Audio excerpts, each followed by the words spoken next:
En el imponente vestíbulo del Gran Palacio Imperial de Madrid, Javier, un anciano de aspecto humilde, fue públicamente humillado por el gerente del hotel, un hombre que creía saberlo todo sobre el lujo.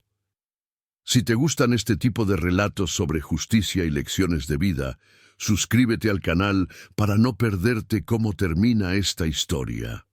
Durante unos minutos, todos los presentes, desde los huéspedes adinerados hasta los empleados atemorizados, creyeron que aquel hombre no valía nada, hasta que un detalle que nadie vio cambió la historia para siempre. La voz de Ricardo, el gerente, cortó el solemne silencio del vestíbulo como un látigo. «Señor, le ruego que abandone las instalaciones de inmediato. Este hotel no es para gente como usted». Las palabras, cargadas de desprecio, resonaron en el mármol pulido y llegaron a todos los rincones. El objetivo de su ira era Javier, un hombre de 72 años, cuya ropa de trabajo polvorienta y sus manos callosas desentonaban por completo con el entorno de opulencia.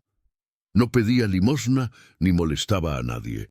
Simplemente observaba una de las majestuosas columnas con una atención inusual. El silencio que siguió a la orden fue denso, pesado. Javier no se inmutó, no bajó la cabeza ni mostró la vergüenza que Ricardo esperaba provocar. En su lugar, levantó la vista y miró al joven gerente, no con rabia, sino con una profunda y serena decepción. En sus ojos, surcados por las arrugas de una vida de trabajo, no había miedo. Solo el peso de una tristeza incomprensible para quienes lo juzgaban. Alrededor, el mundo se había detenido. Un par de huéspedes extranjeros, vestidos con trajes de marca, sonrieron con superioridad, cómplices silenciosos de aquella humillación. Los botones, jóvenes que apenas superaban la veintena, desviaron la mirada hacia el suelo, sintiendo una mezcla de compasión y el terror a perder su empleo, si osaban intervenir. Cada uno de ellos, con su silencio, validaba la injusticia que se estaba cometiendo. Ricardo se sintió crecer con cada segundo de su misión colectiva. Su traje impecable parecía darle una armadura moral. Para él, Javier no era una persona, sino una mancha en la reputación de su hotel, un problema que debía ser eliminado con la máxima rapidez y publicidad posible, para que sirviera de ejemplo. Se pavoneó, acercándose un paso más, disfrutando de su poder. Pero el narrador sabe lo que Ricardo ignora. Sabe que aquellas manos ásperas que ahora rozaban suavemente el mármol de la columna conocían la piedra mejor que nadie en esa sala. Javier no estaba viendo un simple pilar decorativo. Estaba reviviendo el día en que eligió personalmente aquel bloque de travertino en una cantera de Almería, recordando el sonido de las sierras y el olor a polvo de roca. El gerente, impaciente por la falta de reacción, hizo un gesto a los dos guardias de seguridad que flanqueaban la entrada. «Acompañen a este hombre a la salida». Ahora ordenó, con la voz más firme que pudo. Los guardias, dos hombres corpulentos y de expresión neutra, comenzaron a caminar hacia Javier con paso medido, sus suelas resonando en el suelo como un presagio. El ambiente se cargó de una tensión insoportable. Parecía que la dignidad de aquel anciano iba a ser arrastrada fuera del edificio junto con su cuerpo. Los espectadores contenían la respiración, esperando el desenlace inevitable. La humillación estaba a punto de consumarse de la forma más física y degradante. Fue entonces cuando Javier habló por primera vez. Su voz, aunque rasposa por los años, fue clara y firme, y no se dirigió al gerente, sino a la propia columna. «Este bloque de travertino está mal sellado», dijo casi en un susurro, pero audible en el silencio sepulcral. «Con la humedad se agrietará en menos de un año. Usaron una resina de poliéster en lugar de masilla epoxi». La frase cayó como una piedra en un estanque. Los guardias de seguridad se detuvieron en seco, a medio camino. Ricardo parpadeó, confundido. ¿Qué clase de mendigo conocía la diferencia entre resinas para mármol? La certeza del gerente comenzó a tambalearse, reemplazada por una incómoda semilla de duda. Por primera vez, su rostro de superioridad se contrajo en una mueca de incertidumbre.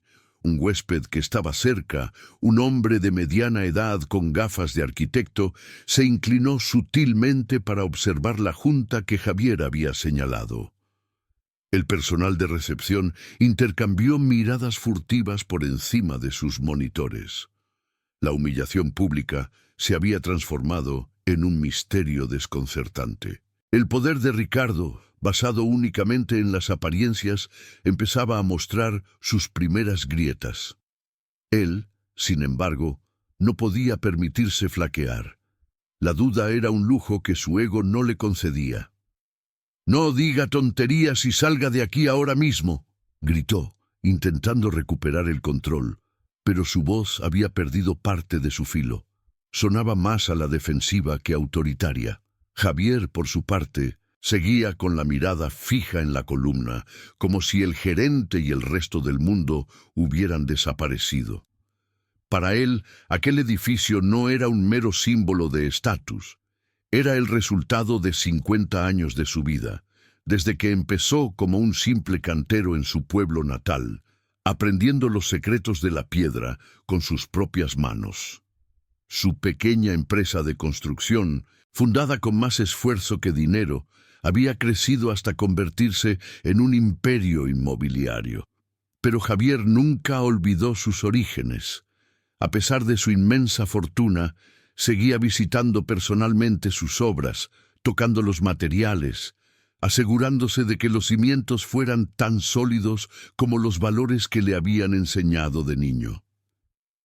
Ricardo, por supuesto, no sabía nada de esto.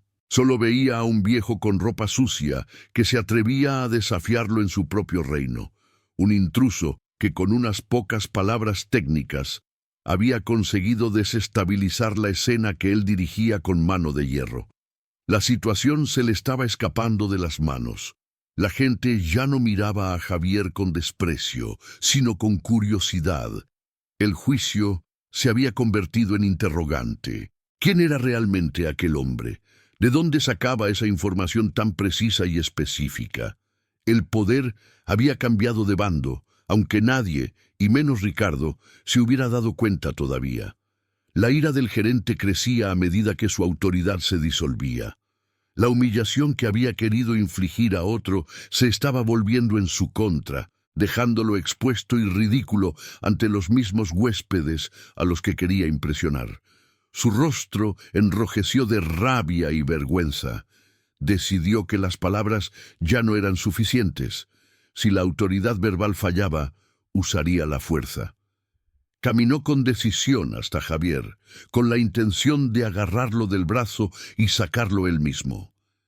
Era un acto desesperado, un último intento de reafirmar un poder que ya se le había escurrido entre los dedos.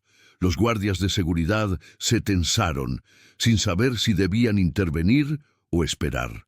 El personal del hotel agachó aún más la cabeza, anticipando un desenlace violento y vergonzoso.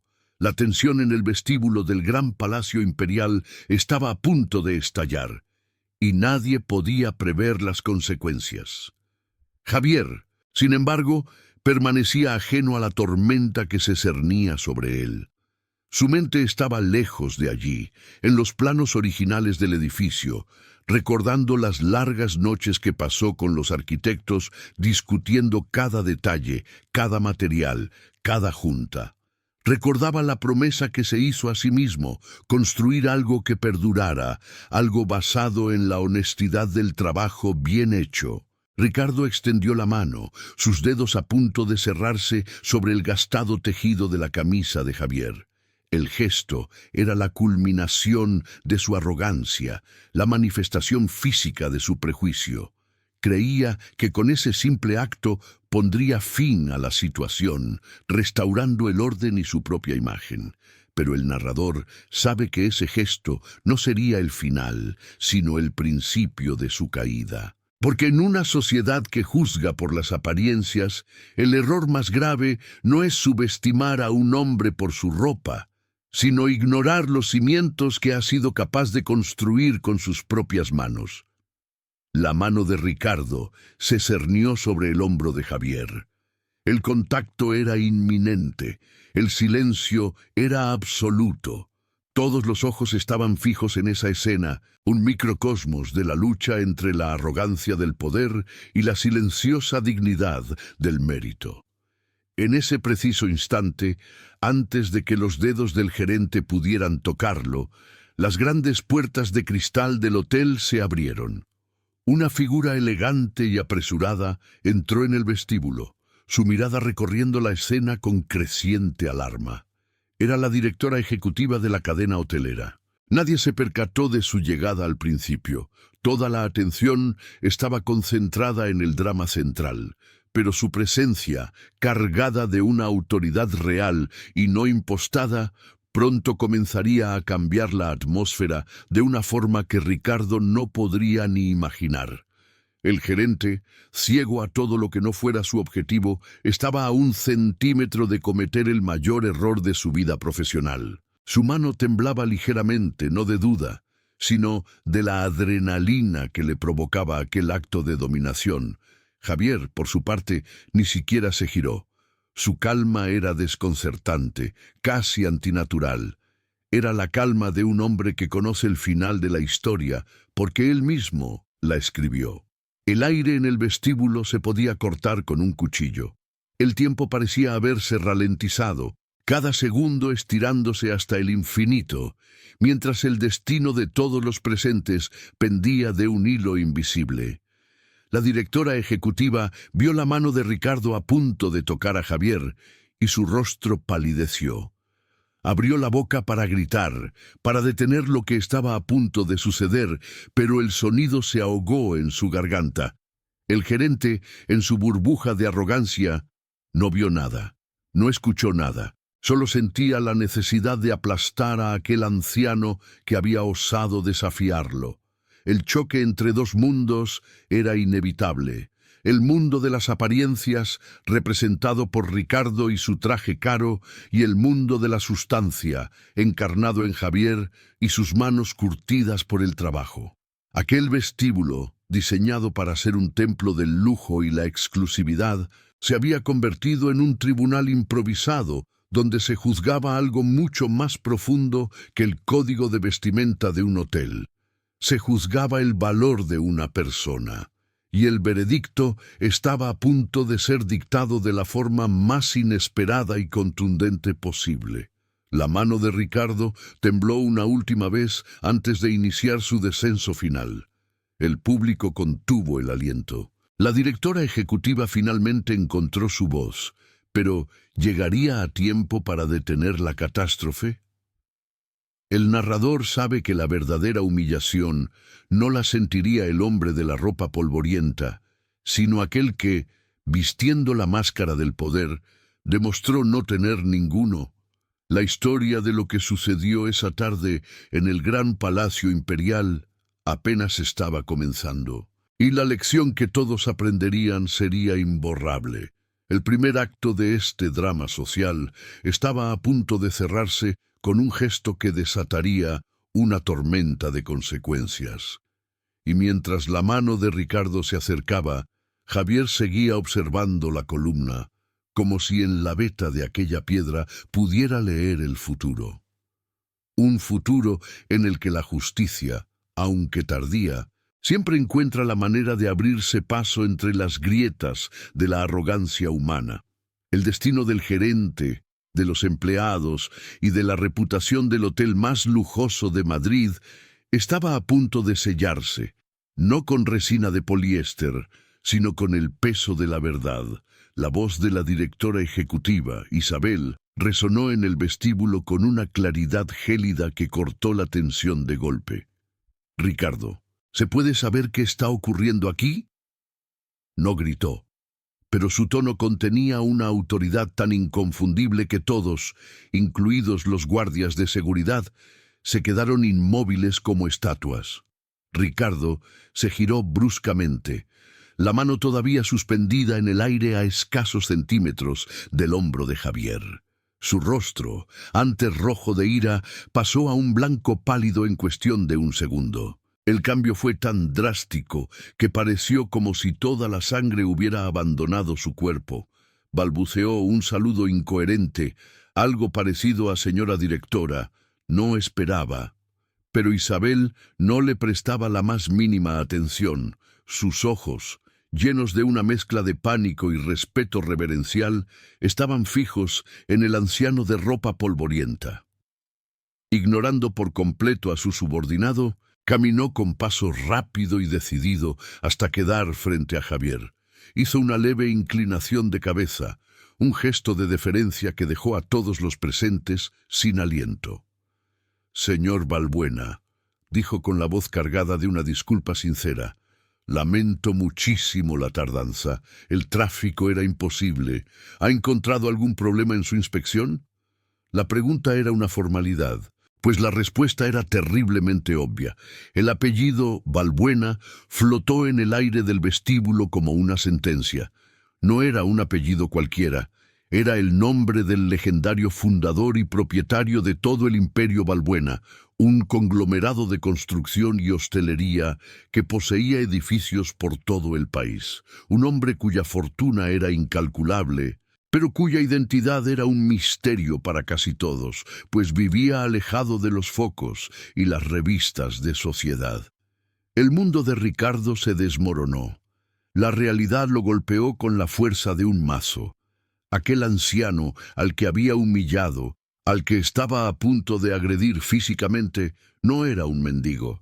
Era Javier Balbuena, el dueño, el hombre que, con una sola palabra, podía poner fin a su carrera y a su vida tal como la conocía.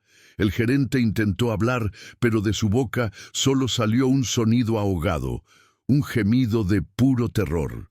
Sus rodillas parecieron fallarle y por un instante dio la impresión de que iba a desplomarse sobre el suelo de mármol que tanto se esforzaba por mantener impoluto. Los guardias de seguridad retrocedieron un paso, como si el suelo bajo sus pies quemara.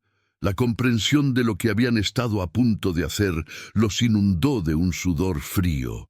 Habían estado a segundos de ponerle las manos encima a uno de los hombres más poderosos de España, obedeciendo la orden de un gerente cegado por la soberbia. La reacción de los huéspedes fue un espectáculo silencioso de vergüenza. Aquellos que habían sonreído con superioridad ahora miraban fijamente sus zapatos caros, deseando que la tierra se los tragase. La complicidad silenciosa se había transformado en una culpa palpable. Se sentían tan expuestos y ridículos como el propio gerente. El personal del hotel, los jóvenes botones y recepcionistas sintieron una oleada de justicia poética. El miedo que sentían por Ricardo se evaporó, reemplazado por un desprecio frío y una secreta satisfacción. Vieron cómo la máscara de poder del gerente se resquebrajaba, revelando al hombre pequeño y asustado que había debajo. Pero Javier Balbuena no parecía disfrutar de la escena. Su expresión no cambió. No había triunfo en sus ojos, solo la misma tristeza serena de antes.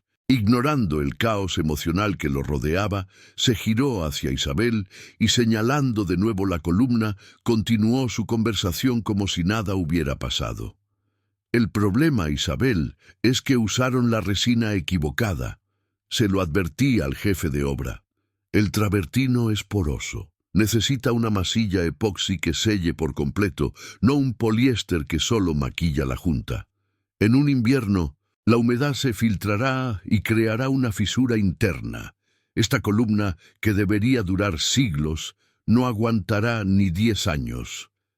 La precisión técnica de sus palabras, pronunciadas en medio de aquel drama humano, fue desconcertante. Demostraba que su preocupación no era el insulto personal, sino la integridad de su obra. Para él, el verdadero crimen no era la humillación que había sufrido, sino la falta de respeto hacia el trabajo bien hecho, hacia los cimientos. Isabel asintió, tomando nota mental de cada palabra. Su rostro profesional ocultaba una furia helada. Luego, y solo entonces, se giró para mirar a Ricardo, que seguía paralizado, con el rostro desencajado. Su voz fue tranquila, pero cada sílaba era un golpe. Ricardo, ¿quieres explicarme qué estabas haciendo? El gerente tragó saliva, buscando desesperadamente una excusa, una justificación que pudiera salvarlo del abismo. Señor Balbuena, su aspecto... Pensé que... Las normas del hotel son claras sobre el código de vestimenta, por la seguridad de los huéspedes.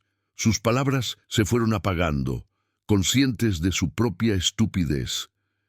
Estaba intentando justificar su prejuicio con el manual de procedimientos. En el silencio que siguió, sus excusas sonaron patéticas y vacías, una admisión de culpa más elocuente que cualquier confesión. Javier por fin se giró y miró a Ricardo directamente a los ojos. No había ira en su mirada, sino una profunda y pedagógica decepción. Era la mirada de un maestro ante un alumno que no ha entendido la lección más básica. «Usted se preocupa mucho por la fachada de este edificio», dijo Javier con voz pausada y firme, «pero no entiende nada de sus cimientos. Se preocupa por la ropa de la gente, pero no ve el valor de sus manos». Hizo una pausa, dejando que el peso de sus palabras se asentara en el silencio absoluto del vestíbulo. Todos los presentes, desde Isabel hasta el último de los botones, escuchaban con una atención reverencial. Este hotel, continuó Javier, se construyó sobre el valor del trabajo, del esfuerzo y del respeto por los materiales y por las personas que los trabajan. Principios que usted, evidentemente, no comparte ni comprende. El juicio estaba dictado. No era una orden, ni un grito, ni un despido. Era una simple declaración de hechos, una constatación de la incompatibilidad moral entre el hombre que había construido el imperio y el hombre que solo sabía pulir su superficie. Por lo tanto, concluyó Javier con una calma devastadora, usted no tiene sitio aquí. Isabel no necesitó más. Se acercó a Ricardo, cuyo rostro era una máscara de desesperación. Recoja sus cosas personales de su despacho. El Departamento de Recursos Humanos se pondrá en contacto con usted mañana. Está despedido. La ejecución fue tan rápida, profesional y silenciosa como una operación quirúrgica. No hubo más gritos ni escándalos. La humillación de Ricardo no fue ruidosa como la que él había intentado infligir, sino silenciosa, profunda y definitiva. Sin decir una palabra más, Ricardo se dio la vuelta y caminó hacia el ascensor de servicio. Su espalda, antes erguida y arrogante, ahora estaba encorvada por el peso de la vergüenza. Cada paso que daba sobre el reluciente mármol era un recordatorio de su fracaso. Los ojos de todos los empleados lo siguieron hasta que desapareció. Nadie dijo nada, pero en el aire quedó una lección imborrable. El poder basado en las apariencias es tan frágil como una junta mal sellada. Tarde o temprano, la verdad se filtra y lo resquebraja todo. Una vez que Ricardo desapareció, Javier suspiró, como si se liberara de un peso desagradable. Se giró de nuevo hacia la columna, pasando la mano por la fría superficie de la piedra. Su mundo no era el de los despidos y las luchas de poder, sino el de la materia, el de las cosas bien hechas. Isabel se acercó a él con cautela. «Señor Balbuena, le pido disculpas en nombre de toda la empresa. Esto es imperdonable. Tomaremos medidas para que algo así no vuelva a ocurrir jamás». Javier la miró y una leve sonrisa, la primera de toda la tarde, asomó a sus labios. «No te preocupes, Isabel. A veces es necesario que los cimientos tiemblen un poco para comprobar si la estructura es sólida. Ahora, acompáñame. Quiero revisar las juntas de dilatación del salón principal». Y con esa simple frase, el hombre más poderoso de la sala se alejó caminando, no como un magnate, sino como un artesano que vuelve a su trabajo. Dejó atrás un vestíbulo lleno de gente que acababa de recibir una lección que no olvidarían en su vida. Los huéspedes comenzaron a dispersarse en silencio, con la mirada baja. El personal volvió a sus puestos, pero algo en su forma de moverse había cambiado. Había un nuevo respeto en el aire, una comprensión más profunda del lugar donde trabajaban. Ya no veían solo un hotel de lujo, veían la obra de un hombre que, a pesar de su inmenso poder, seguía teniendo los pies cubiertos del polvo de la cantera de donde había salido todo. El narrador observa la escena y sabe que la historia de Ricardo ha terminado, pero la de Javier continúa. Su imperio no se construyó con trajes caros y palabras altisonantes, sino con la sabiduría silenciosa que solo se encuentra en las manos de quien conoce la materia. Aquella tarde, la fachada del gran palacio imperial siguió brillando con el mismo lujo de siempre, pero sus cimientos morales se habían hecho, paradójicamente, mucho más fuertes tras la sacudida. La verdadera solidez de un edificio, como la de una persona, no se ve por fuera. Reside en lo que no se ve, en los principios que lo sostienen cuando todo lo demás amenaza con derrumbarse. Javier Balbuena lo sabía, y ahora todos en aquel vestíbulo también. La calma regresó al hotel, pero era una calma diferente. Era el silencio que sigue a una tormenta, cuando el aire está limpio y todo se ve con una nueva claridad. El arquitecto que había presenciado todo desde la distancia se acercó a la columna, tocó la junta con sus propios dedos y asintió para sí mismo, con una expresión de profundo respeto profesional. La historia de aquel día se convertiría en una leyenda dentro de los muros del hotel, un recordatorio constante de que nunca se debe juzgar el valor de una piedra, ni el de un hombre por su aspecto exterior, porque a veces las manos más callosas son las que han construido los palacios más impresionantes. El poder de Ricardo se había desvanecido tan rápido como había aparecido, demostrando ser una ilusión, un espejismo creado por un traje bien cortado y una posición de autoridad. El verdadero poder, el de Javier, era real y perdurable, porque no emanaba de un cargo, sino de su propia esencia, de su historia y de su trabajo. Isabel siguió a Javier hacia el salón principal, no como una directora ejecutiva sigue a su jefe, sino como una aprendiz sigue a su maestro. La lección había sido dura, pero necesaria. El gran palacio imperial era más que un negocio, era un legado, y ese día todos recordaron quién era el guardián de ese legado. El silencio que ahora reinaba en el vestíbulo ya no era de opulencia vacía, sino de un respeto ganado a pulso. La justicia, a veces, no necesita tribunales ni abogados. Solo requiere que la verdad salga a la luz, iluminando los rincones oscuros de la arrogancia humana. Y mientras Javier Balbuena inspeccionaba las juntas de su salón, el eco de sus palabras seguía resonando en la mente de todos los que lo habían juzgado mal. Una lección sobre cimientos, fachadas y el verdadero significado del valor. El narrador sabe que la historia no termina aquí. La caída de un hombre como Ricardo siempre deja un vacío de poder, y las consecuencias de sus actos apenas comenzaban a manifestarse en la compleja maquinaria del hotel. La estructura había sido puesta a prueba. Ahora quedaba por ver si el resto de sus componentes estaban a la altura de los cimientos que Javier Balbuena había construido con tanto esmero.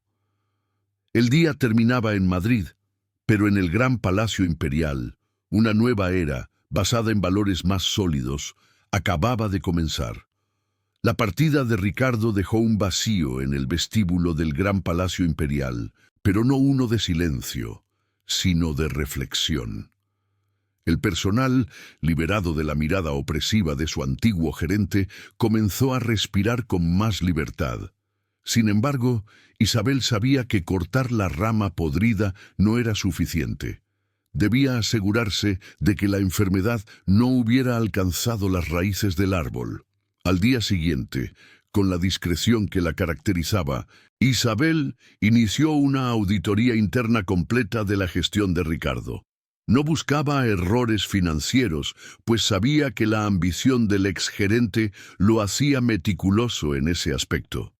Buscaba algo más sutil y peligroso: la podredumbre moral que había permitido que un incidente como el del día anterior pudiera ocurrir. Acompañada por Elena, la jefa de recursos humanos, una mujer de mediana edad y mirada perspicaz, entró en el que había sido el despacho de Ricardo. La oficina era un reflejo de su dueño, impecable, fría y ordenada hasta el extremo. No había ni un solo papel fuera de lugar, ni un objeto personal que revelara algo sobre el hombre que la había ocupado. Durante horas revisaron informes de rendimiento, protocolos de atención al cliente y registros de personal. Todo parecía estar en perfecto orden, al menos sobre el papel.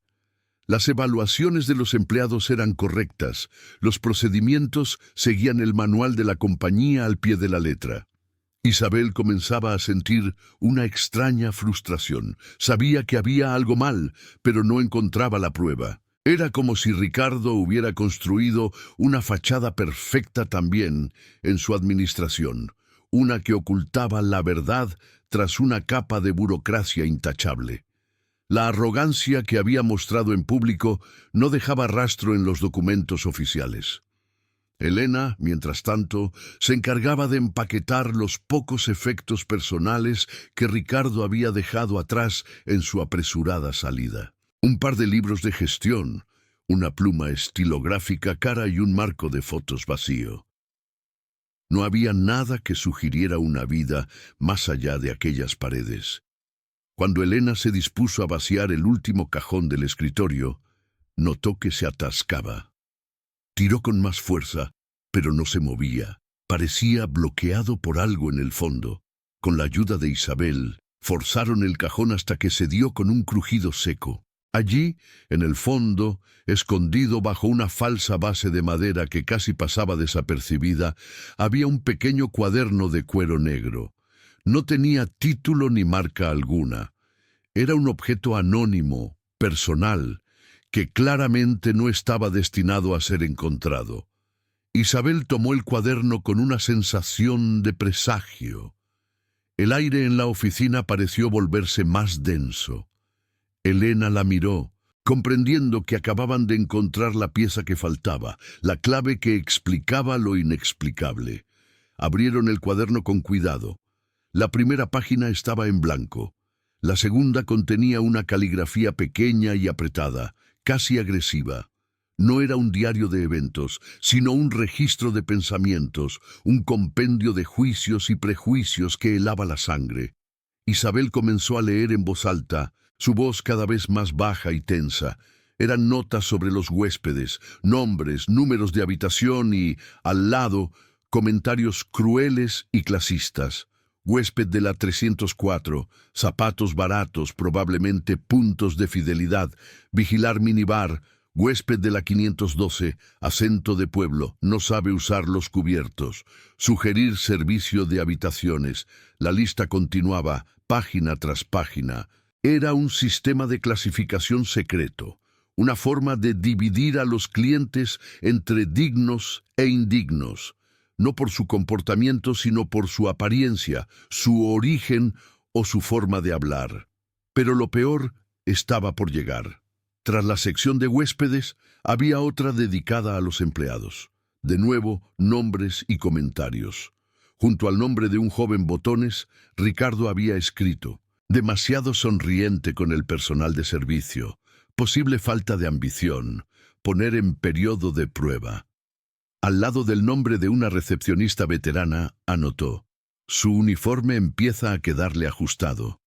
No proyecta la imagen adecuada. Buscar sustituta más joven. Isabel sintió una náusea. Aquello no era gestión. Era una purga silenciosa, una campaña sistemática para moldear el hotel a su imagen y semejanza. eliminando a cualquiera que mostrara una humanidad que él consideraba una debilidad. El incidente con el señor Balbuena no había sido un error aislado, fruto de un mal día. Había sido la aplicación final y más extrema de una filosofía que llevaba meses cultivando en secreto. El cuaderno era la prueba de que el problema era mucho más profundo de lo que nadie podría haber imaginado. Elena, pálida, señaló una entrada en particular. Era una lista de nombres bajo el encabezado Programa de Incentivos a la Excelencia. Pero no eran los empleados con mejores evaluaciones, eran aquellos que, según las notas de Ricardo, habían demostrado lealtad a su visión. Al lado de un nombre había una anotación. Informó sobre la conversación informal del huésped de la 201 con un camarero. Bonificación recomendada. Al lado de otro, disuadió con éxito a una familia con niños ruidosos de usar la piscina principal. Considerar para ascenso. Isabel cerró los ojos un instante. Ricardo no solo actuaba solo, estaba creando una red de cómplices, recompensando el esnobismo y el chismorreo, fomentando una cultura de vigilancia y exclusión entre el propio personal. Había estado envenenando el alma del hotel desde dentro.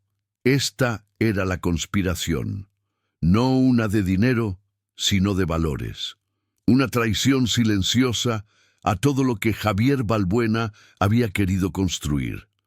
El hotel no solo corría el riesgo de agrietarse por una junta mal sellada, se estaba pudriendo desde su núcleo humano.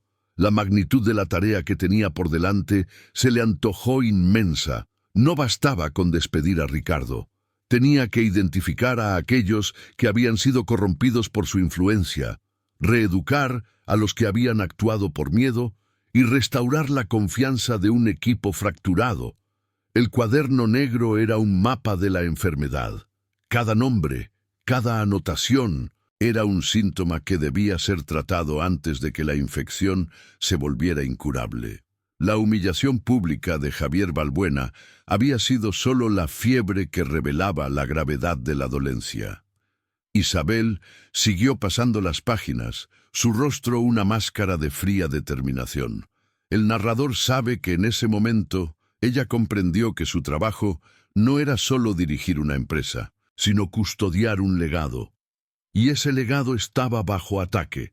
El cuaderno contenía planes, proyectos para un nuevo código de vestimenta aún más estricto, no solo para los empleados, sino también para los huéspedes en las áreas comunes. Ideas para rediseñar la entrada y hacerla más intimidante para aquellos que no parecieran pertenecer. Era la arquitectura de la exclusión, detallada con una precisión escalofriante. Ricardo no era simplemente un mal gerente, era un ideólogo de la arrogancia y su despacho había sido su laboratorio.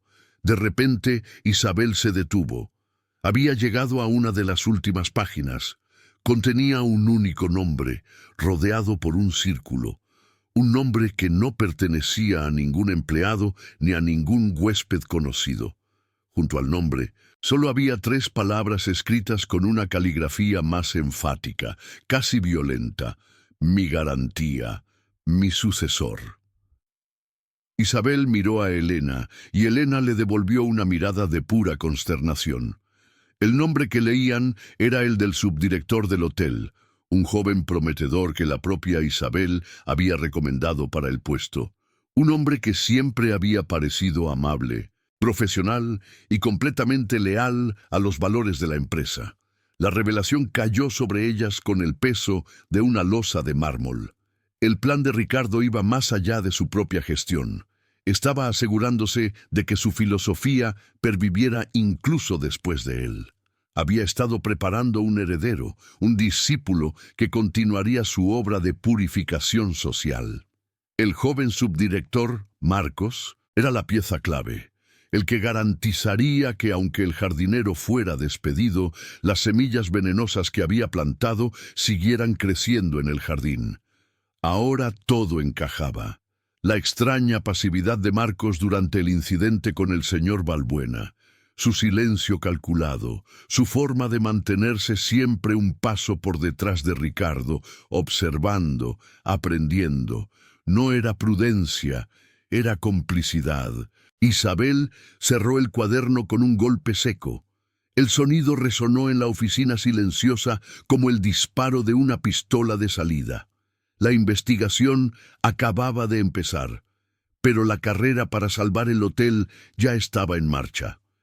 Ya no se enfrentaba al fantasma de un gerente despedido, se enfrentaba a un sistema vivo y latente, a una red de lealtades ocultas que amenazaba con devorar la institución desde dentro. Miró por la ventana de la oficina, hacia el bullicio de la ciudad de Madrid. El gran palacio imperial parecía un gigante tranquilo e imponente desde fuera, un símbolo de solidez. Pero ella sabía la verdad, sabía que en su interior se libraba una batalla por su alma. Una batalla que había comenzado con la humillación de un anciano junto a una columna y que ahora se había revelado como una guerra total contra los principios que lo habían hecho nacer. La primera revelación había sido devastadora, pero también le había proporcionado un arma, el conocimiento. Ahora sabía a qué se enfrentaba, conocía el alcance de la podredumbre. Se giró hacia Helena. Su expresión ya no era de sorpresa, sino de una calma glacial. «Tenemos mucho trabajo por delante», dijo, «y no podemos cometer ni un solo error». El cuaderno negro seguía sobre la mesa, un objeto pequeño y oscuro que contenía la clave de todo. Era la prueba de la traición, pero también la guía para la reconstrucción.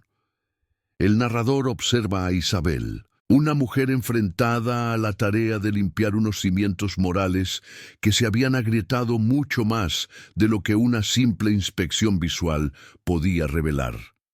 Su primer paso sería hablar con Marcos, el subdirector, pero no sería una conversación normal. Sería un interrogatorio, una partida de ajedrez en la que cada palabra y cada silencio tendrían un peso crucial. Tenía que descubrir hasta dónde llegaba su lealtad a Ricardo y si era posible recuperarlo o si, por el contrario, era una pieza que debía ser eliminada del tablero de inmediato. La tensión, que parecía haberse disipado con la marcha de Ricardo, había vuelto con una fuerza redoblada. Era una tensión más sutil, más peligrosa, porque ahora se escondía tras rostros amables y sonrisas profesionales. El enemigo ya no estaba a la vista, estaba infiltrado. Isabel guardó el cuaderno en su maletín, sintiendo su peso como si contuviera el destino de cientos de empleados y la reputación de un imperio. Salió del despacho de Ricardo, dejando atrás el espacio frío y anónimo. Al caminar por los pasillos del hotel, cada empleado con el que se cruzaba era ahora un interrogante. ¿Quién sabía? ¿Quién era cómplice? ¿Quién era simplemente una víctima del miedo? La primera batalla había sido ganada, pero la guerra por el alma del gran palacio imperial apenas acababa de comenzar, y su próximo movimiento determinaría el curso de todo el conflicto. El silencio en el hotel ya no era de lujo, sino de sospecha, y en medio de ese silencio, Isabel se preparaba para enfrentarse al sucesor, el heredero de la arrogancia. La verdadera prueba para los cimientos del edificio no había sido la humillación de su dueño, sino la conspiración que aquella humillación había sacado a la luz. Y el narrador sabe que las grietas más peligrosas no son las que se ven en la piedra, sino las que se abren en la confianza entre las personas. La historia estaba lejos de terminar. La revelación del cuaderno negro solo era el primer temblor antes del verdadero terremoto. Isabel cerró el maletín con el cuaderno negro en su interior. El peso de aquel pequeño objeto parecía anclado a su propia conciencia. No era solo un libro de notas. Era el testamento de una traición, y el nombre de Marcos, el subdirector, era su albacea. Sabía que su siguiente movimiento debía ser ejecutado con la precisión de un cirujano, pues un corte en falso podría provocar una hemorragia en toda la organización. Al día siguiente, convocó a Marcos a su despacho con el pretexto de planificar la transición y la búsqueda de un nuevo gerente. Quería observarlo en un entorno controlado, lejos de las miradas curiosas del personal. Marcos entró con su habitual aplomo, su traje perfectamente ajustado y una expresión de serena competencia en el rostro. Ofreció sus condolencias por el desagradable incidente y reafirmó su lealtad a la empresa. Era la imagen misma de la profesionalidad. No había ni un atisbo de nerviosismo en su postura, ni una sombra de duda en su mirada. Isabel comprendió que no se enfrentaba a un simple seguidor de Ricardo, sino a un actor consumado, un hombre que había aprendido a ocultar sus verdaderas intenciones tras una máscara de amabilidad y eficiencia. La conversación fluyó con normalidad durante varios minutos. Hablaron de perfiles para el nuevo puesto, de la necesidad de reforzar los valores de la empresa y de cómo tranquilizar al personal. Marcos asentía, ofrecía sugerencias inteligentes y se mostraba completamente alineado con la visión de Isabel. Era un muro liso, sin fisuras aparentes. Entonces, Isabel decidió lanzar la primera piedra de sondeo, de manera casual, mientras revisaba unos papeles. Comentó: Ricardo tenía un sistema de evaluación muy particular. Por ejemplo, estaba muy preocupado por el rendimiento de Ana, la recepcionista. Mencionó algo sobre que su uniforme ya no le sentaba bien. El narrador, que ve más allá de las máscaras, observó el cambio. Fue casi imperceptible para un ojo no entrenado. La comisura de los labios de Marcos se tensó por una fracción de segundo. Sus pupilas se dilataron mínimamente antes de volver a la normalidad.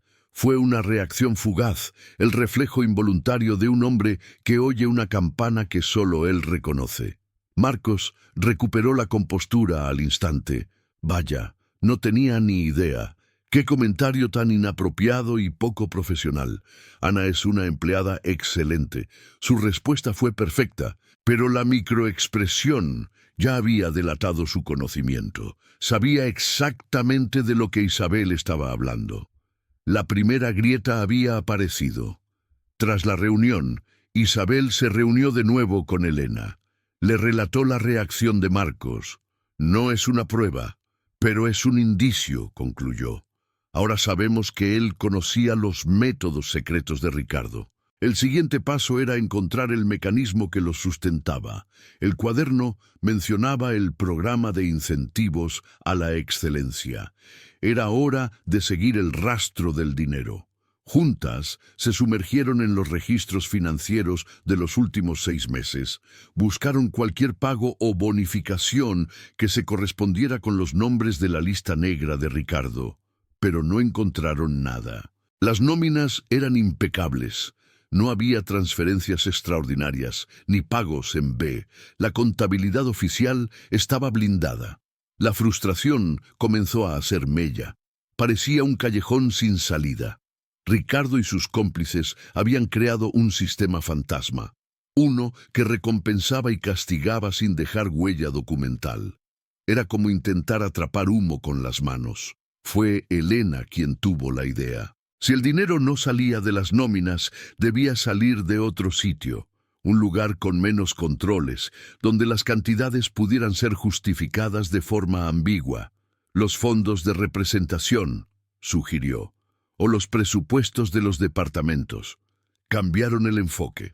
En lugar de buscar pagos a empleados, buscaron irregularidades en los gastos. Revisaron cientos de facturas de proveedores, lavandería, floristería, productos de limpieza, mantenimiento.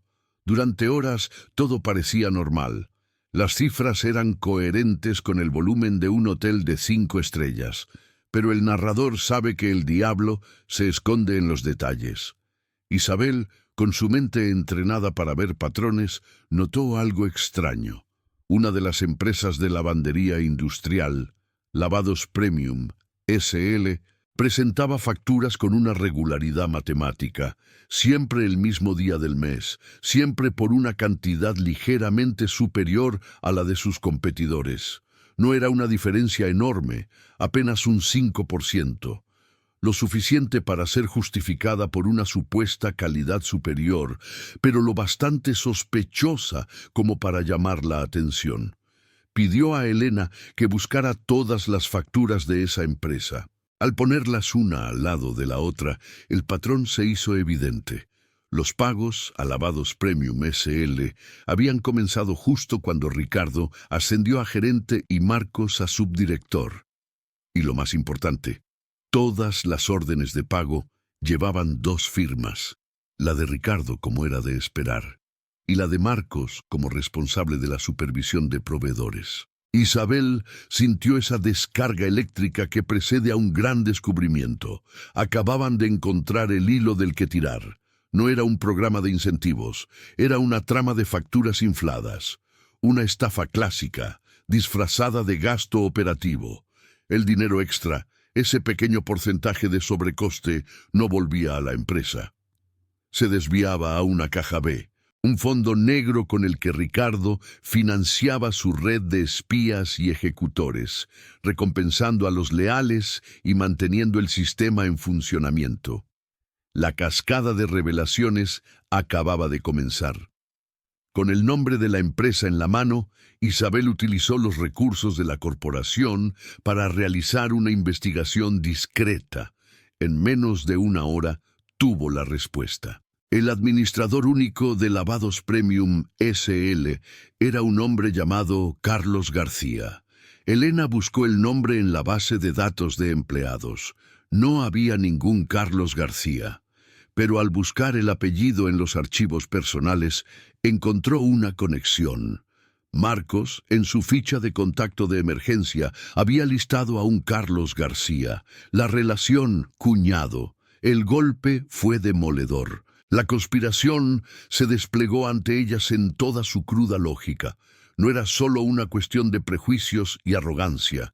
Era una red de corrupción, nepotismo y malversación. Ricardo era el ideólogo, el fanático, pero Marcos era el arquitecto financiero, el cerebro silencioso que había encontrado la manera de financiar la purga. De repente, el comportamiento de Marcos cobró un nuevo y siniestro sentido.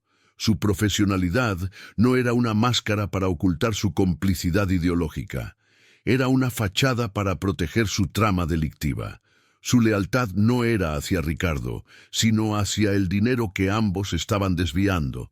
El motivo oculto no era solo el clasismo, era la codicia. Ricardo usaba el dinero para consolidar su pequeño reino de terror. Marcos, más inteligente, lo usaba para enriquecerse y colocar a su familia en posiciones ventajosas. El hotel era su feudo particular. Isabel se reclinó en su silla, el peso de la verdad aplastándola. El problema era infinitamente más grave de lo que había imaginado. Se enfrentaba a una organización criminal enquistada en el corazón del hotel, y su subdirector, el hombre en quien se suponía que debía confiar, era uno de sus líderes. Ahora entendía por qué Ricardo lo había elegido como su sucesor. Marcos no solo compartiría su visión excluyente, garantizaría que el flujo de dinero ilícito continuara sin interrupciones. Era su garantía, sí, pero no de lealtad ideológica, sino de continuidad criminal. La humillación del señor Balbuena no había sido el inicio de nada. Había sido un error de cálculo de Ricardo, un acto de soberbia que había tirado accidentalmente de la alfombra, revelando toda la suciedad que se escondía debajo. El narrador observa a Isabel procesar esta nueva realidad. La ira inicial dio paso a una determinación fría como el acero. Ya no se trataba de despedir a 1 o 2 personas. Se trataba de una limpieza a fondo, una desinfección total. Pero debía hacerlo sin destruir la moral de los empleados inocentes, que eran la gran mayoría. Necesitaba más que sospechas y conexiones familiares. Necesitaba una confesión o una prueba irrefutable que vinculara a Marcos directamente con el dinero. Las facturas demostraban su participación, pero él podría alegar que simplemente confiaba en la gestión de Ricardo. Tenía que tender una trampa, una que lo obligara a delatarse sin que se diera cuenta. La idea surgió con una claridad cristalina. Usaría su propia arma, la burocracia, en su contra. Se levantó y caminó hacia la ventana de su despacho. Miró el imponente edificio de enfrente, un banco internacional. Símbolo del poder financiero, el gran palacio imperial también era un imperio, uno construido sobre cimientos de honestidad, y ella no permitiría que un par de ladrones lo derribaran desde dentro. Se giró hacia Elena, su voz firme y sin rastro de duda. Prepara una reunión con todos los jefes de departamento para mañana a primera hora, incluido Marcos, por supuesto. Diles que el señor Balbuena ha solicitado una auditoría externa completa e inmediata de todos los contratos con proveedores. Elena la miró, comprendiendo la estrategia. Una auditoría externa era la peor pesadilla para alguien que estaba malversando fondos. La simple amenaza crearía pánico. Y una cosa más, añadió Isabel, su mirada afilada. Instala un micrófono en la sala de reuniones. Quiero grabar cada palabra. No vamos a darle ninguna oportunidad de escapar. La trampa estaba preparada. El escenario para el clímax estaba listo. La cascata de revelaciones había llevado a Isabel hasta la fuente de la podredumbre. Ahora solo quedaba exponerla a la luz.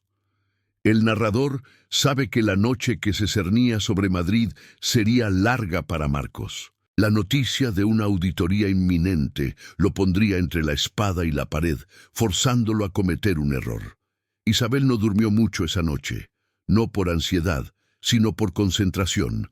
Repasaba mentalmente cada detalle del plan, cada posible reacción de Marcos, cada pregunta que le haría. La batalla final por el alma del gran palacio imperial no se libraría en el vestíbulo, con gritos y humillaciones públicas. Se libraría en una silenciosa sala de reuniones, con números, facturas y mentiras. Y el resultado determinaría si los cimientos construidos por Javier Balbuena eran lo suficientemente fuertes como para soportar la traición que había crecido en su propio corazón. La calma que precedía a la tormenta se había instalado en el hotel, pero bajo la superficie de lujo y tranquilidad, las fuerzas se estaban alineando para la confrontación definitiva. Marcos recibió la convocatoria a la reunión por correo electrónico. Al leer la palabra auditoría, sintió un escalofrío recorrerle la espalda.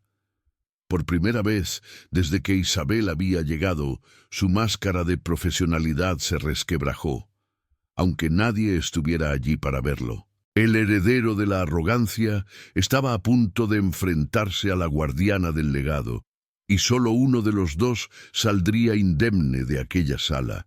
La conspiración, que había comenzado con un desprecio por la apariencia de un anciano, se había revelado como una compleja red de codicia, y su desmantelamiento estaba a punto de comenzar.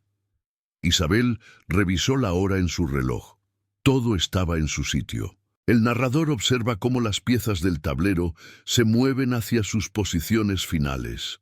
La justicia, a veces, no es un rayo que cae del cielo, sino una red pacientemente tejida. Y Marcos estaba a punto de dar su primer paso en ella. La reunión de la mañana siguiente no sería una simple reunión de trabajo, sería un juicio.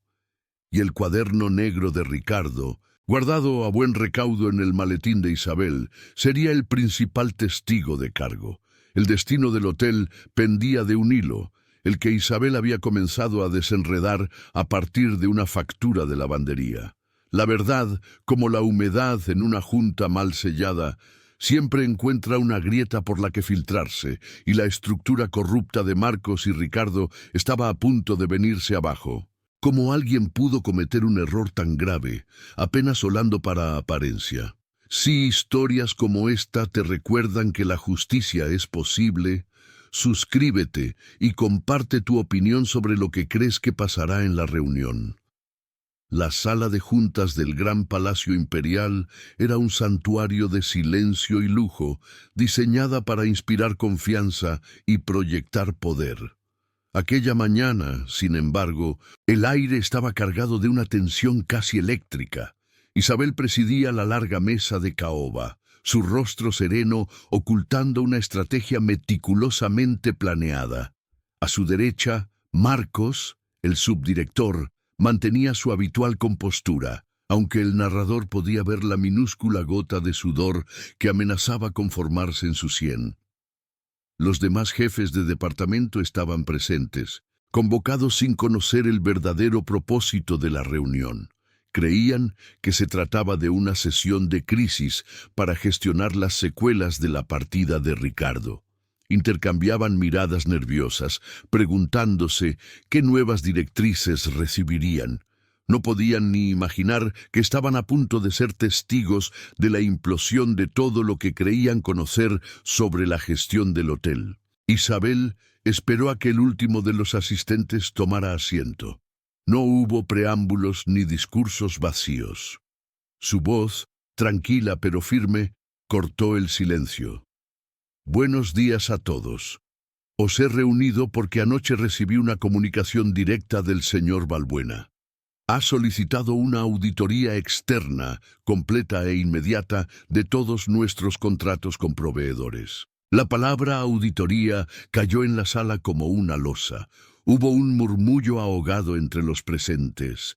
Era una medida drástica, casi sin precedentes en la historia de la compañía. Todos los ojos se volvieron instintivamente hacia Marcos, el segundo al mando, esperando su reacción. Una corriente helada recorrió la espalda de Marcos, pero su rostro no traicionó la tormenta que se desataba en su interior. Carraspeó, adoptando un tono de razonable preocupación. Con todo el respeto, Isabel, ¿no es una reacción un poco extrema? Nuestros controles internos son robustos. Una auditoría externa podría generar inestabilidad y rumores innecesarios en un momento ya delicado. Su argumento era lógico, profesional. Sonaba como la voz de la prudencia, pero para Isabel era la primera confirmación. Era la reacción de un hombre que intenta desesperadamente evitar que se levanten las piedras bajo las que esconde sus secretos. Isabel asintió, mostrando una empatía calculada. Entiendo tu punto de vista, Marcos, y quizás tengas razón. Tal vez, antes de que lleguen los auditores, deberíamos hacer una revisión interna preliminar nosotros mismos, simplemente para asegurarnos de que todo está en orden. ¿Te parece bien si empezamos por los contratos de mayor volumen? Por ejemplo, los de lavandería. La trampa estaba tendida. Isabel no lo estaba acusando, lo estaba invitando a participar en su propia exposición.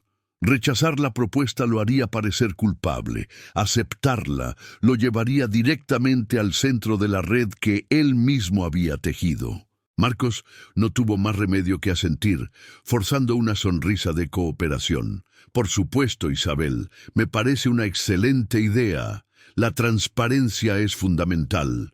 En la gran pantalla de la sala de reuniones, Isabel proyectó la primera factura de Lavados Premium SL.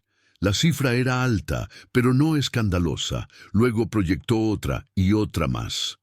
Una docena de facturas, una por cada mes, de la gestión de Ricardo.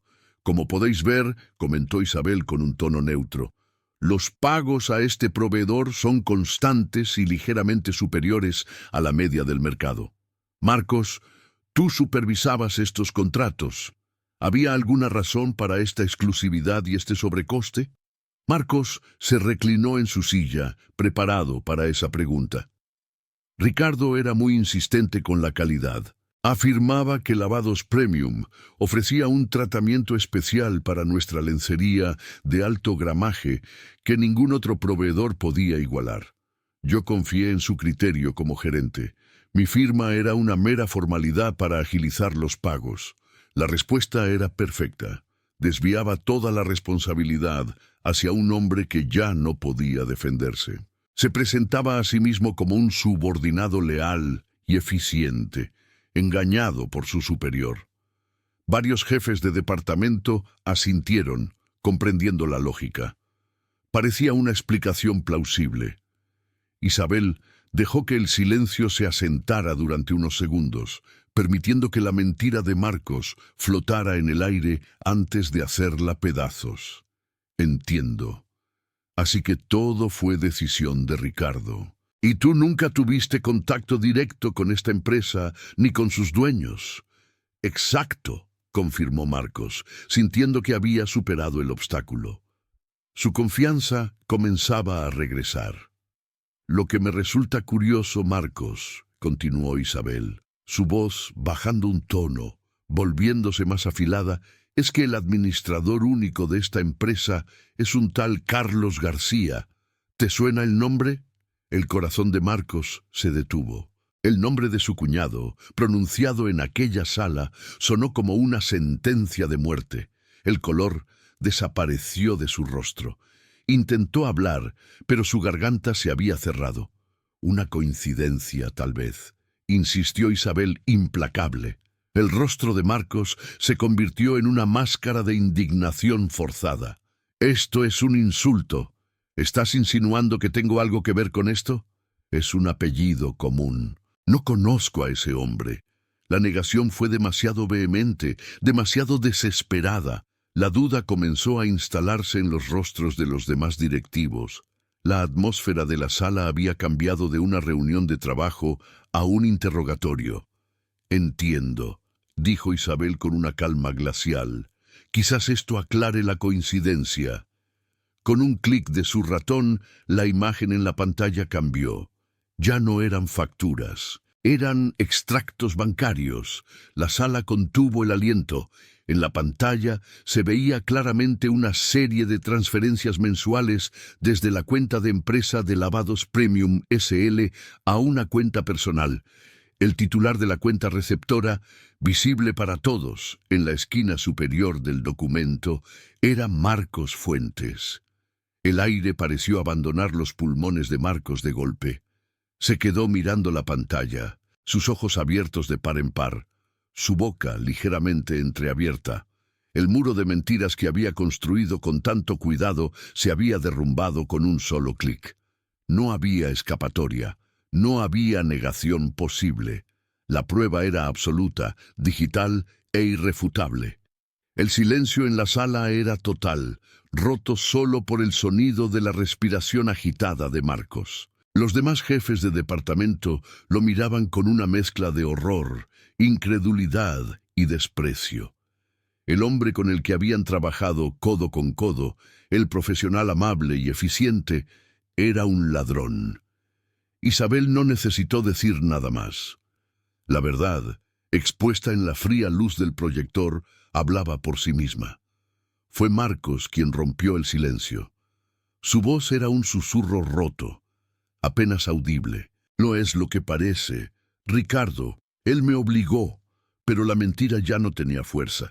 Comenzó a hablar, no en una confesión coherente, sino en un torrente de excusas y acusaciones que solo servían para hundirlo más. Reveló toda la trama, sin ser consciente de que cada palabra era una pala más de tierra sobre su propia tumba profesional. Explicó cómo Ricardo, con su obsesión por el control y la pureza ideológica del hotel, necesitaba un fondo discreto para su programa de incentivos. Un fondo para recompensar a los empleados que actuaban como sus ojos y oídos, aquellos que delataban a sus compañeros o aplicaban sus crueles estándares de exclusión. Marcos, con su mente financiera, vio la oportunidad. Le propuso a Ricardo el plan de las facturas infladas a través de la empresa fantasma de su cuñado. Ricardo, cegado por su misión, aceptó sin hacer preguntas. No le importaba el cómo, solo el resultado. Así crearon la Caja B. Una parte del dinero se usaba para financiar la red de espionaje de Ricardo, consolidando su poder y fomentando una cultura del miedo. La otra parte, la mayor, iba directamente al bolsillo de Marcos. La humillación de Javier Balbuena no había sido solo un acto de arrogancia, había sido la manifestación de un sistema corrupto que se sentía intocable, un sistema donde el desprecio por los pobres era la filosofía oficial y el robo su motor financiero secreto. El cómo y el porqué del crimen estaban finalmente al descubierto. No era solo la historia de un gerente clasista, era la historia de una conspiración, donde el prejuicio servía como coartada perfecta para la codicia. Cuando Marcos terminó de hablar, exhausto y derrotado, se hizo un silencio pesado, lleno de la vergüenza de lo que acababan de escuchar. La podredumbre era mucho más profunda de lo que nadie había imaginado. Isabel no levantó la voz. No había ira en su tono, solo la fría y serena autoridad de la justicia. Marcos, estás despedido con efecto inmediato. La empresa presentará cargos criminales por malversación, fraude y conspiración. La seguridad te acompañará a recoger tus efectos personales. Se levantó, dando por terminada la reunión. Se acercó a la puerta y la abrió. 2 guardias de seguridad, los mismos que habían estado a punto de expulsar a Javier Balbuena, entraron en la sala. Esta vez, sin embargo, su objetivo era diferente. Sin decir una palabra, se colocaron a cada lado de Marcos. El subdirector no opuso resistencia. Se levantó como un autómata. Su traje caro ahora parecía un disfraz ridículo. Su carrera, su reputación y su libertad se habían desvanecido en el transcurso de una sola reunión. Mientras lo escoltaban fuera de la sala, su mirada se cruzó con la de Isabel. En sus ojos ya no había arrogancia, ni siquiera miedo. Solo había un vacío inmenso. El vacío de un hombre que lo había apostado todo a la fachada y había perdido porque alguien finalmente había decidido inspeccionar los cimientos. La puerta se cerró tras él, sellando el final de una era oscura para el gran palacio imperial. Isabel se giró hacia los jefes de departamento que seguían sentados, pálidos y en estado de shock. Sus rostros reflejaban la traición que sentían. Habían sido engañados, manipulados y sin saberlo habían trabajado para una organización criminal. Ahora empieza el trabajo de verdad, dijo Isabel, su voz resonando en la sala ahora limpia de mentiras. Vamos a reconstruir este hotel sobre los únicos cimientos que importan, la honestidad y el respeto. El clímax había pasado. La verdad completa había sido revelada, no con un grito, sino con la evidencia silenciosa de un extracto bancario. La conspiración había sido decapitada. El narrador observa la escena y sabe que la caída de Marcos es el verdadero punto de inflexión. La humillación de Javier Balbuena fue la chispa, pero la exposición de la corrupción de Marcos fue el incendio que purificaría el edificio.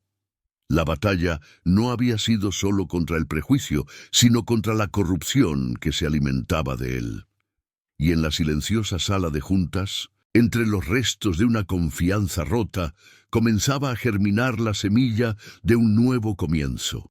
La auditoría, que había sido una mentira para tender una trampa, ahora se llevaría a cabo de verdad, porque Isabel sabía que para reconstruir, primero hay que conocer la verdadera magnitud de la destrucción. La verdad no solo libera, a veces también arrasa con todo lo que se construyó sobre la mentira. Y el gran palacio imperial, despojado de sus falsos líderes, estaba por fin listo para empezar de nuevo. La grabación de la confesión de Marcos, captada por el micrófono oculto, sería la prueba final y definitiva. No habría lugar para la duda ni para las apelaciones. La justicia sería tan sólida y clara como el mármol del vestíbulo. El legado de Javier Balbuena, por un momento en peligro, había sido salvado. La fachada del hotel seguiría brillando, pero a partir de ese día, su valor residiría en la limpieza de su interior. La lección había sido aprendida de la forma más dura posible. La arrogancia y la codicia, como una mala resina, siempre acaban por agrietarse bajo presión, y la verdad siempre encuentra la forma de filtrarse. La puerta de la sala de juntas se cerró tras Marcos y los guardias de seguridad, y el sonido pareció devolver el aire a los pulmones de los presentes. Los jefes de departamento permanecían inmóviles, sus rostros eran un mosaico de incredulidad y vergüenza.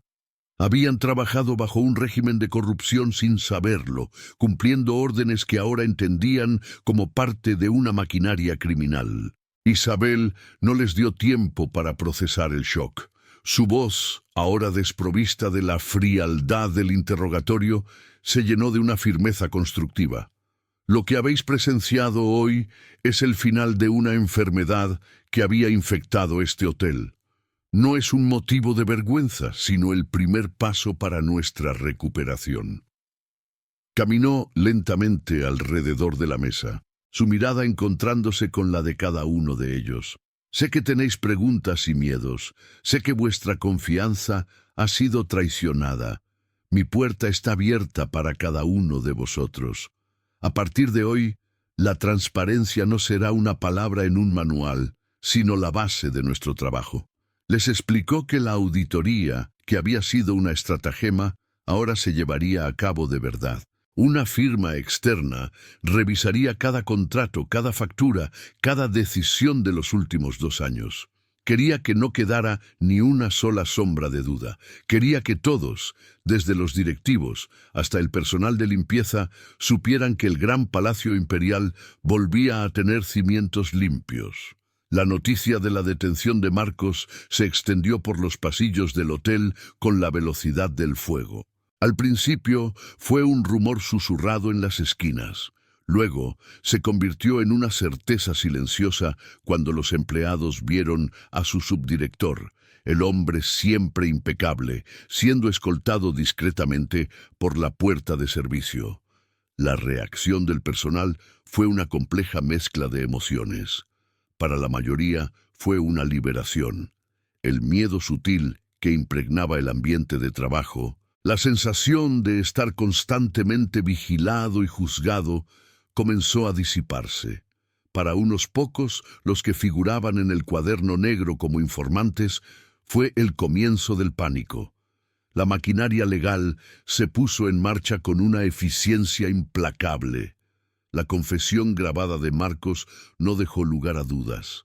Esa misma tarde, su cuñado, Carlos García, fue detenido en las oficinas de su empresa fantasma. La trama de facturas infladas fue desmantelada en cuestión de horas. Ricardo, en su lujoso apartamento, creía haberse librado de todo. El despido era humillante, pero pensaba que no había rastro de sus delitos. Estaba equivocado. La confesión de Marcos lo implicaba directamente como el beneficiario e instigador del programa de incentivos ilegales. Cuando la policía llamó a su puerta, su arrogancia se desmoronó por última vez, dejando al descubierto a un hombre patético y asustado. Los periódicos económicos se hicieron eco de la noticia al día siguiente, pero de una forma que Isabel controló magistralmente. No se habló de un escándalo de corrupción, sino de una limpieza interna ejemplar. La narrativa era clara. El Imperio Balbuena no toleraba la deshonestidad y había actuado con una celeridad y una contundencia admirables. Con los cabecillas fuera de juego, Isabel se enfrentó a la tarea más delicada: sanar la organización desde dentro. Con el cuaderno negro como guía, comenzó una serie de entrevistas personales con los empleados que habían colaborado con Ricardo. No hubo una purga indiscriminada. Isabel demostró una sabiduría que iba más allá de la simple gestión. A aquellos que habían actuado por miedo, a los que habían informado sobre detalles triviales para evitar represalias, les ofreció una segunda oportunidad. Les habló de la diferencia entre lealtad y complicidad, y les dio la opción de reconstruir la confianza. Pero con aquellos que habían actuado con malicia, los que habían disfrutado de su pequeño poder y habían perjudicado a sus compañeros para ascender, fue implacable. Fueron despedidos de forma fulminante, no por venganza, sino porque la nueva estructura no podía permitirse tener ni una sola viga podrida. Poco a poco, el aire del hotel comenzó a cambiar. Ana, la recepcionista a la que Ricardo quería despedir por su uniforme, recibió una disculpa personal de Isabel y una promoción que llevaba meses mereciendo. Su sonrisa, antes contenida, volvió a iluminar la recepción. El joven Botones, aquel al que Ricardo había criticado por ser demasiado amable, fue nombrado jefe de su turno. Su empatía natural, antes vista como una debilidad, ahora era reconocida como el mayor activo en la industria de la hospitalidad. La cultura del miedo fue reemplazada por una de respeto. Los empleados empezaron a hablar entre ellos, a compartir las historias de humillación y ansiedad que habían guardado en secreto. Descubrieron que no estaban solos en su sufrimiento, y ese dolor compartido se convirtió en el cemento de una nueva unidad. Javier Balbuena fue informado de cada detalle. Escuchó el relato de la red de corrupción con una tristeza profunda, la de un padre que descubre una enfermedad en el hijo que tanto quiere. Pero no hubo ira en su reacción, solo una reafirmación de sus principios. Unos días después, sin previo aviso, apareció en la cafetería del personal durante la hora del almuerzo. El silencio se hizo al instante. Todos esperaban un discurso, una reprimenda o una declaración. En su lugar, Javier cogió una bandeja, hizo la cola como uno más y se sentó en una mesa con un grupo de camareros. Habló con ellos de cosas sencillas, de sus familias, de sus pueblos, del cansancio al final de un turno largo. No habló como un dueño, sino como un trabajador más. Antes de irse, se puso de pie y dijo unas pocas palabras, su voz rasposa llenando el comedor. Este edificio no es solo piedra y cristal, sois vosotros, vuestro trabajo, vuestro respeto, vuestra dignidad. Eso es lo que lo mantiene en pie. No lo olvidéis nunca. Gracias. Aquel gesto simple hizo más por la moral del hotel que cualquier programa de incentivos. El personal ya no trabajaba para un concepto abstracto de lujo, sino para un hombre que entendía el valor de sus manos. El juicio contra Ricardo, Marcos y Carlos García fue rápido. Las pruebas eran abrumadoras. La confesión grabada, los extractos bancarios, el testimonio de los empleados despedidos.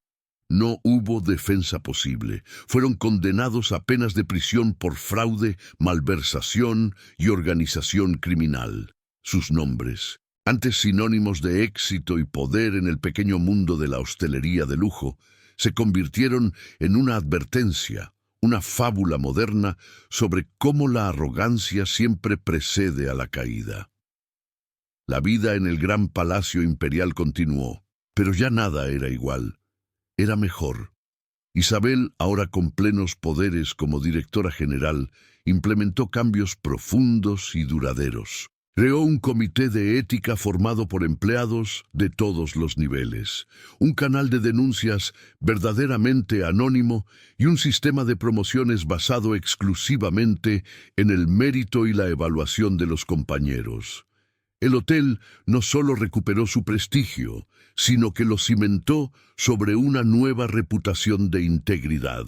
Se convirtió en un caso de estudio en las escuelas de negocios. Un ejemplo de cómo una crisis puede convertirse en una oportunidad para un renacimiento moral.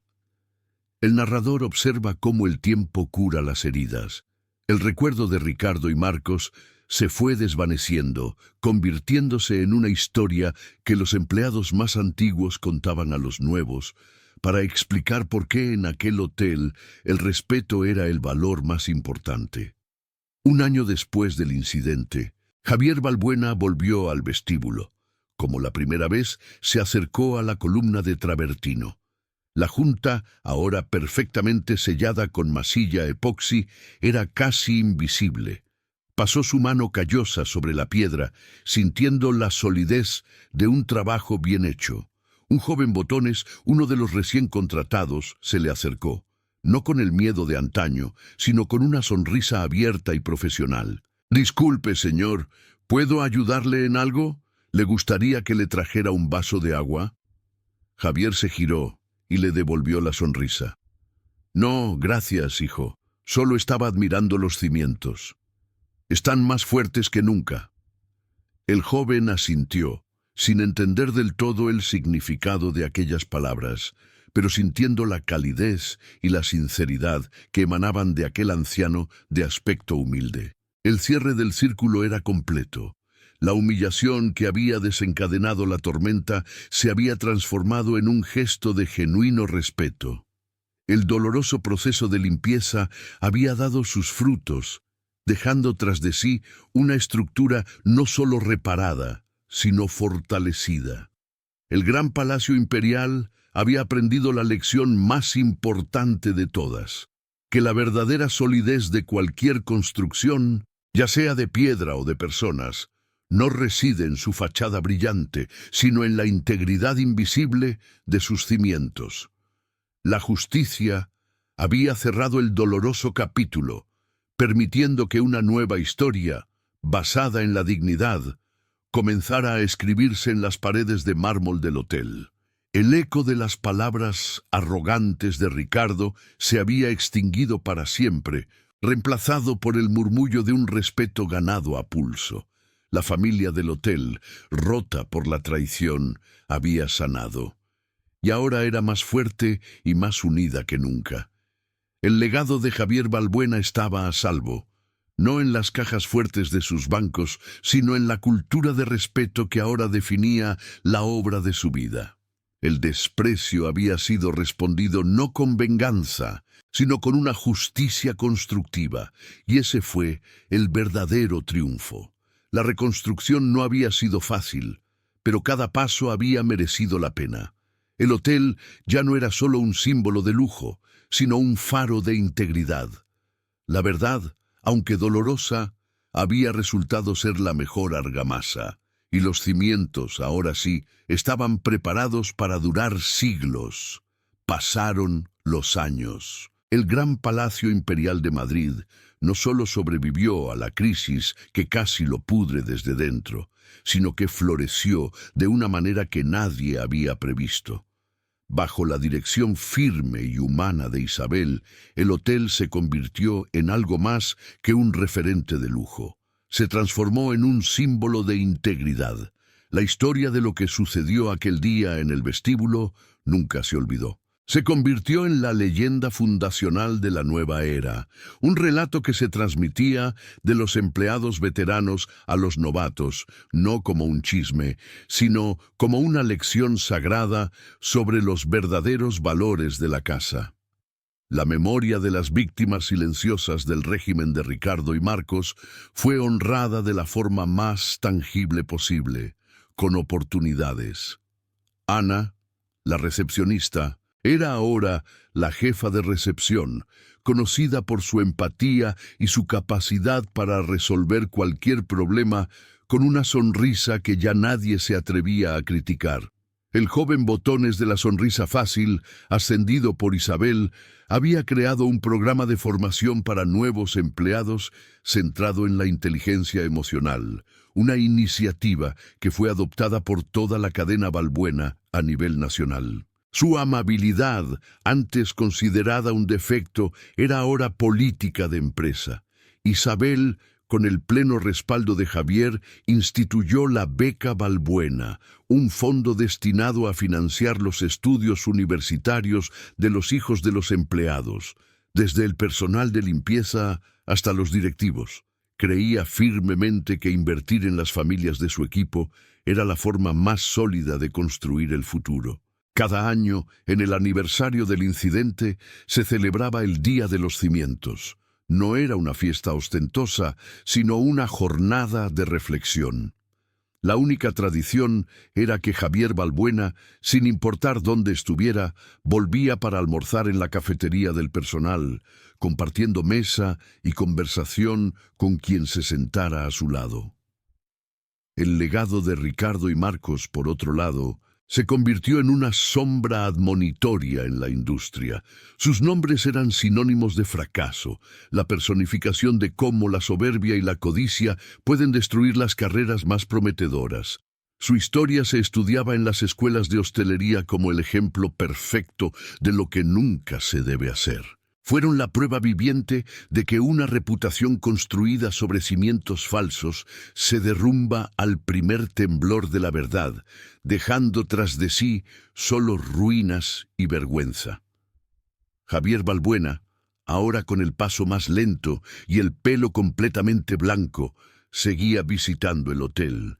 Ya no para inspeccionar las juntas, sino para sentir el pulso de la vida que había renacido de las cenizas de la traición. Le gustaba sentarse discretamente en uno de los sillones del vestíbulo, no como un dueño vigilante, sino como un abuelo orgulloso observando a su familia. Veía la interacción respetuosa entre el personal, la atención genuina que prestaban a cada huésped, sin importar su apariencia. Veía a los jóvenes becados trabajando durante el verano, llenos de sueños y gratitud. Veía la dignidad en los rostros de los empleados más veteranos, que ya no trabajaban con miedo, sino con un profundo sentido de pertenencia. Comprendió que la crisis había sido, en realidad, un regalo doloroso. Había arrancado la fachada podrida, obligándolos a todos a mirar los cimientos y a reconstruirlos con un material mucho más resistente que el mármol, el respeto humano. El edificio que había construido con sus manos y su sudor era ahora mucho más de lo que había soñado.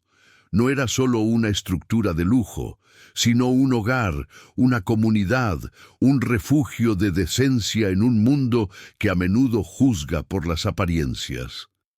Su legado no estaba en el valor de sus acciones en bolsa ni en el número de edificios que llevaban su nombre. Su verdadero legado era la cultura que respiraba en cada rincón de aquel hotel. Una tarde, mientras observaba el ir y venir de la gente, un joven empleado del servicio de habitaciones se le acercó. Llevaba una bandeja con una taza de café recién hecho. «Disculpe, señor, le he visto aquí sentado un rato y he pensado que quizás le apetecería un café. Corre por cuenta de la casa».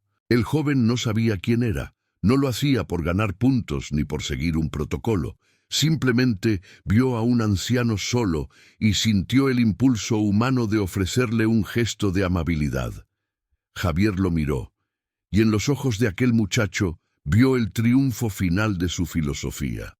Vio la prueba de que la lección había sido aprendida y asimilada hasta convertirse en un instinto. Aceptó el café con una sonrisa que le arrugó todo el rostro. «Gracias, hijo. Es el mejor café que me han ofrecido en mucho tiempo». Se quedaron charlando unos minutos. El joven le habló de sus estudios, de su familia, de su esperanza de llegar a ser un día jefe de planta. Javier lo escuchó no como un magnate, sino como un viejo cantero que sabe reconocer la buena madera. Aquella simple interacción, anónima y sincera, fue el verdadero epílogo de la historia. El veneno de la arrogancia había sido completamente purgado, reemplazado por el antídoto de la bondad. El gran palacio imperial ya no era solo un edificio, era una idea. La idea de que el valor de una persona no se mide por la ropa que viste, sino por el respeto que ofrece. Una idea construida, esta vez sí, para durar para siempre. El narrador observa la escena final, un círculo perfectamente cerrado. La humillación pública se había transformado, años después, en un acto privado de respeto genuino.